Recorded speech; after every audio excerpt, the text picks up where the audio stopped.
Well, hello. Good to see you there. What up, guys? 5 second rule. The craft, success, and happiness.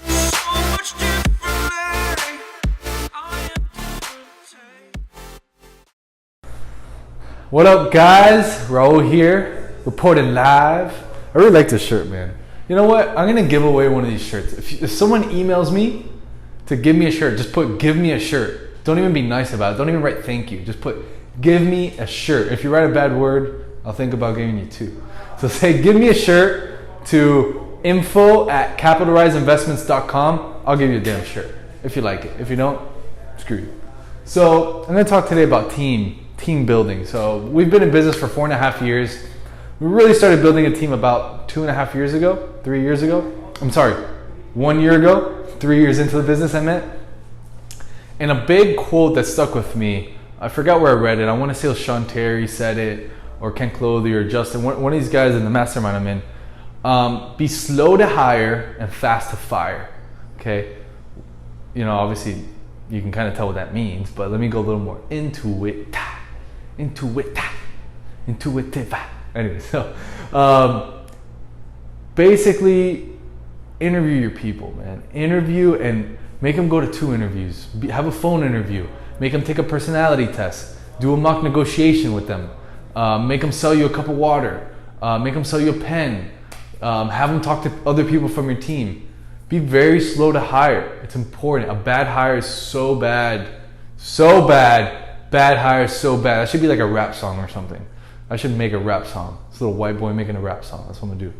We're gonna stop this. I'm gonna close the shop. Forget you people. Rap song. Anyways, I'm going on a tangent here. What happens when you have a bad hire? Besides a bad hire, if you have other team members, it like ruins the environment. Okay, because they feel like, all right, this person, I've been a part of this team, or like I've been working with you for a year, and then you just hire this person that's bad, right? You don't have the same values as us. It's important to have core values written in your mind and then hire based on that, right? So it just sucks, all right? Number 1, you lose money, because number 2, you lose time, and number 3, everybody hates it. Nobody believes in what you're doing anymore. It's the weirdest thing, right? So you lose a lot of money because the guy doesn't produce anything, or the girl doesn't produce anything, whatever. You lose a lot of time because usually if you're a small company, you have to train them, right? You have to spend a lot of time training them, telling them what to do, what buttons to press, how to analyze a deal, how to sell, whatever. And then they don't do nothing. And then they leave. Or then you got to fire them, right? So take your time, okay? In the South Florida job market, it's pretty crazy. There's jobs everywhere, there's people everywhere, there's qualified people, unqualified. I think it's like that in every market, right? I'm just relating to what I'm doing right now. And what I notice is a lot of people like to take the quick dollar instead of kind of like the slow growth. So you have to kind of determine that when you're interviewing people and ask them the right questions. Hey, what would you see yourself doing in a year? Like, what do you really like? What are you passionate about? If you could wake up tomorrow, what would you do? All these kind of things, right? And then if you feel they're right, I would say, it's funny, I had lunch with another investor yesterday, and we were talking about the same thing. He's building his team. He's like, oh, I make him do the personality test. And I'm like, yeah, me too. He's like, oh, like that's most of my decision. I'm like, man, you know what? For me, it's about 40% like personality test or questions or whatever, and about 60% intuition. So the test is not even a decision maker. It's more intuition. So how do you gain that intuition factor? Interview a shitload of people. Talk to a shitload of people. Talk to a bunch of investors. Talk to other business owners. Ask them what hiring mistakes they've made. Ask them what hiring successes they've had.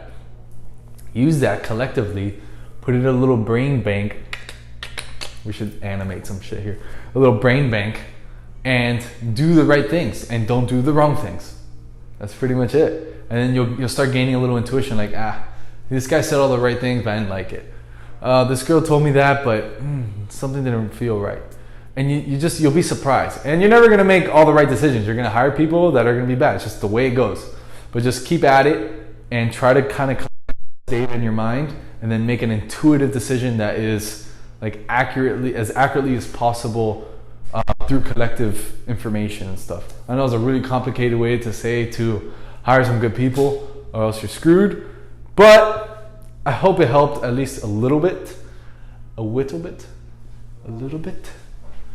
And my face is probably really close to the camera. All right, guys, subscribe below. Be talking a little more in a couple videos soon. Peace out.